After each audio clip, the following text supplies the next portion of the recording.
اعوذ باللہ من الشیطان الرجیم، بسم اللہ الرحمن الرحیم۔ الصلاۃ والسلام علیک یا سیدی یا رسول اللہ وعلی ازواجک و اصحابک و آلک یا سیدی یا حبیب اللہ۔ الحمدللہ، لاہور شہر سے یہ 91 نمبر پروگرام ہے المسیح عیسیٰ بن مریم علیہ السلام اور 9/11 کے عنوان پر۔ آج بروز منگل 30 جمادی الاولیٰ 1443 ہجری اور 4 جنوری 2022 عیسوی ہے۔ اب قرآن پاک پہ آپ غور کیجئے کہ سورۃ البقرہ آیات 258 کے آس پاس وہ تذکرہ ہے کہ جس میں نمرود جو بادشاہ تھا اس نے اپنے خدا ہونے کا دعویٰ کیا، اور پھر حضرت ابراہیم علیہ السلام اس کو جب سمجھانے گئے، اس سے بات چیت ہوئی، اس سے مکالمہ ہوا، تو حضرت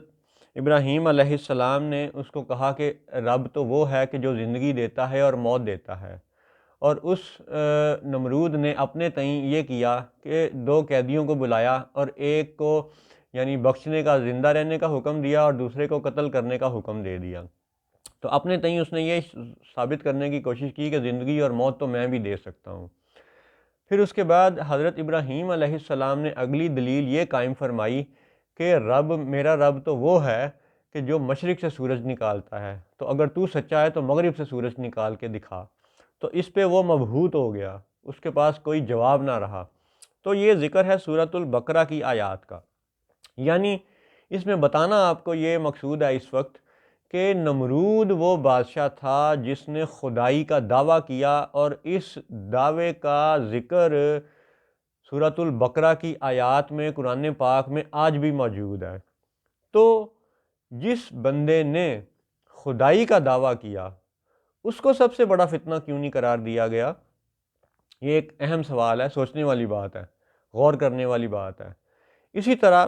قرآن پاک کی سورہ نازعات جو 79 نمبر سورت ہے، اس کی آیت نمبر 24 میں بھی فرعون کے حوالے سے ذکر ہے کہ اس کا بھی خدائی کا دعویٰ تھا، وہ بھی اپنے آپ کو لوگوں کا رب کہتا تھا، بلکہ یوں قرآن پاک کی آیت ہے فَقَالَ أَنَا رَبُّكُمُ الْأَعْلَىٰ، پس وہ بولا کہ میں تمہارا اعلیٰ رب ہوں۔ تو اب یہاں بھی غور کی بات یہ ہے کہ جب حضرت موسیٰ علیہ السلام نے اس کو سمجھایا اور وہ باز نہ آیا اور پھر بالآخر وہ غرق ہو گیا، تو اس سارے واقعے کو بھی قرآن پاک میں ہزارہا سالوں بعد یعنی امر کر دیا گیا، محفوظ کر دیا گیا۔ تو 2 واقعات تو قرآن پاک سے ثابت ہیں کہ 2 بادشاہ ایسے ہوئے کہ جنہوں نے خدائی کا دعویٰ کیا، ایک نمرود تھا، ایک فرعون تھا، دونوں اپنے رب اور خدا ہونے کا دعویٰ کیا کرتے تھے۔ اور دلچسپ بات یہ ہے کہ یہ دونوں بادشاہ حضور نبی اکرم صلی اللہ علیہ وسلم کے ظاہری زمانے سے کئی ہزار سال پہلے ہو گزرے،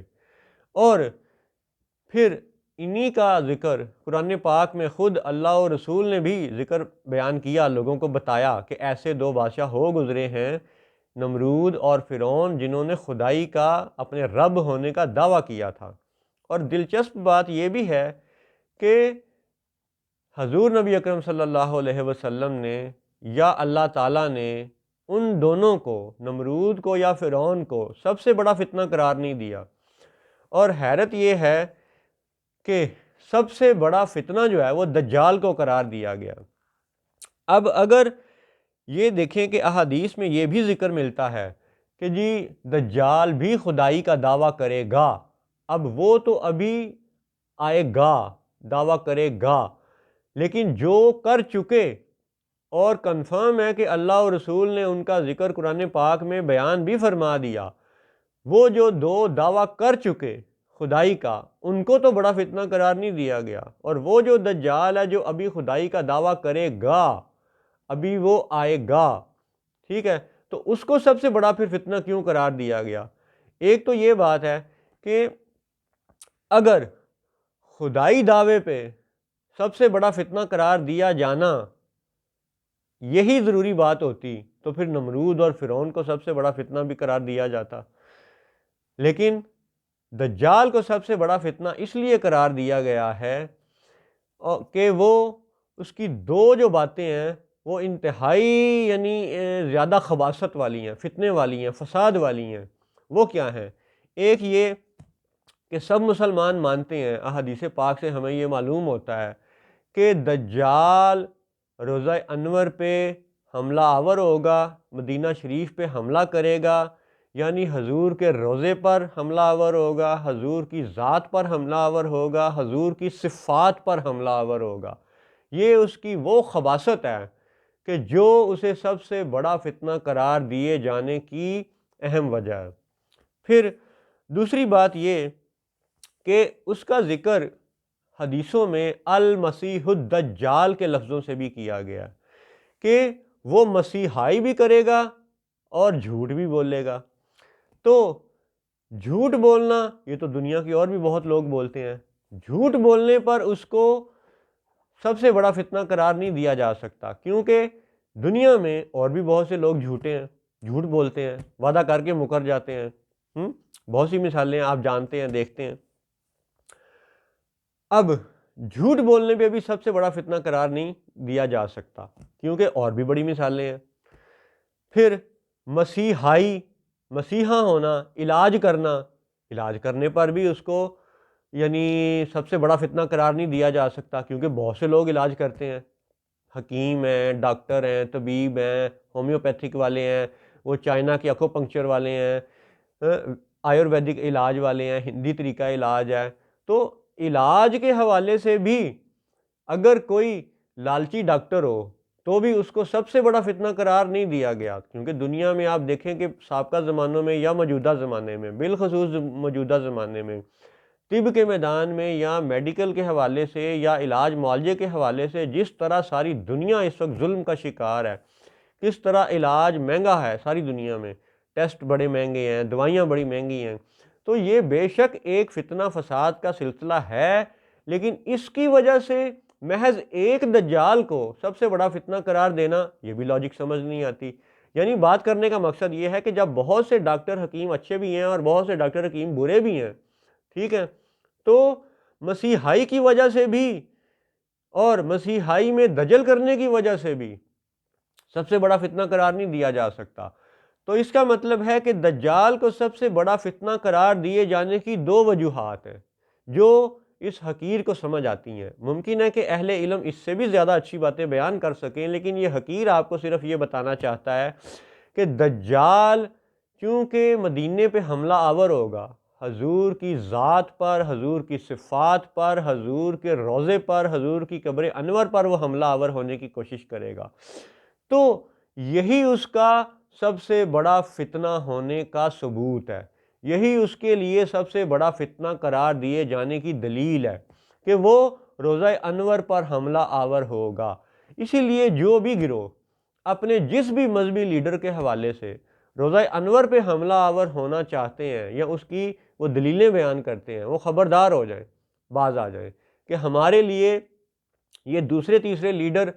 یہ معیار نہیں ہے، ہمارے لیے محمد الرسول اللہ صلی اللہ علیہ وسلم معیار ہے، وہی معیار حق ہے، اور اللہ کے فضل سے وہی حق ہے، کیونکہ قرآن پاک میں ان کو حق قرار دیا گیا ہے۔ جاء الحق وزہق الباطل ان الباطل کان زہوقا۔ تو ایک وجہ یہ ہوئی کہ وہ روضے پہ حملہ آور ہوگا، اس لیے وہ سب سے بڑا فتنہ دجال اور اس کے ساتھی یاجوج ماجوج اور ان کے ہم نوا، ان کے چیلے چانٹے، جو بھی روضہ انور پہ حملہ آور ہو وہ دجال کا ساتھی شمار کیا جائے گا، اور جو اس روضے کی حفاظت میں لڑے وہ المسیح عیسیٰ بن مریم علیہ السلام ہوں گے، امام مہدی رضی اللہ تعالیٰ عنہ ہوں گے، ان کے جانثار ہوں گے جو حضور کے روضے کی حفاظت کے لیے لڑیں گے، اور یہی پہچان ہے، یہی پہچان ہے۔ پھر دوسری بات کہ دجال کو سب سے بڑا فتنہ کیوں قرار دیا گیا، دوسری وجہ اس کی یہ ہے کہ وہ المسیح عیسیٰ بن مریم علیہ السلام کی مثل ہونے کا وہ بہانہ کرے گا، پریٹینڈ کرے گا، اپنے آپ کو مسیحا بنا کے پیش کرے گا، حالانکہ وہ جھوٹا مسیحا ہوگا، اور سچے مسیحا کی ڈپلیکیشن بن کے اپنے آپ کو پیش کرے گا۔ یعنی لوگوں کو کہے گا کہ میں مسیحا ہوں، حالانکہ اصلی مسیحا تو المسیح عیسیٰ بن مریم علیہ السلام ہوں گے۔ یعنی وہ ایک نبی کی مثل ہونے کو اختیار کرے گا، اسی لیے اس کو سب سے بڑا فتنہ قرار دیا گیا ہے۔ تو آج کے پروگرام کا خلاصہ یہ ہے کہ دجال کو سب سے بڑا فتنہ خدائی دعوے کی وجہ سے قرار نہیں دیا گیا، ورنہ نمرود اور فرعون بھی مثالیں موجود ہیں۔ اور دجال کو سب سے بڑا فتنہ اس لیے قرار دیا گیا کہ وہ نبی کی مثل ہونے کا وہ معاملہ اختیار کرے گا۔ دوسری بات کہ وہ روضہ انور پہ حملہ کرے گا۔ انہی دو باتوں کی وجہ سے دجال کو سب سے بڑا فتنہ قرار دیا گیا ہے۔ تو میرے دوستوں، میرے بچوں، یہ پہچان سمجھ لو، جان لو کہ ایک وقت آئے گا کہ جب دجال بھی مردے زندہ کر کے دکھائے گا اور المسیح عیسیٰ بن مریم علیہ السلام بھی مردے زندہ کر کے دکھانے والے ہیں۔ تو جب مردے دونوں طرف سے زندہ ہو رہے ہوں گے تو پھر حق اور باطل کی پہچان ایک عام بندے کے لیے، ایک عام مسلمان کے لیے کیا ہوگی؟ یہی پہچان ہوگی کہ وہ گروہ جو روضہ انور پہ حملہ آور ہوگا وہ دجالی گروہ ہوگا، اور وہ گروہ جو المقربین کی شان پانے کے لیے، المقربین کی شان پانے کے لیے روضہ انور کی حفاظت کی خاطر لڑے گا، وہ اہل حق کا گروہ ہوگا۔ دعا ہے کہ اللہ تعالی ہمیں فتنہ دجال سے بچائے، اپنی پناہ میں رکھے۔ السلام علیکم ورحمۃ اللہ وبرکاتہ۔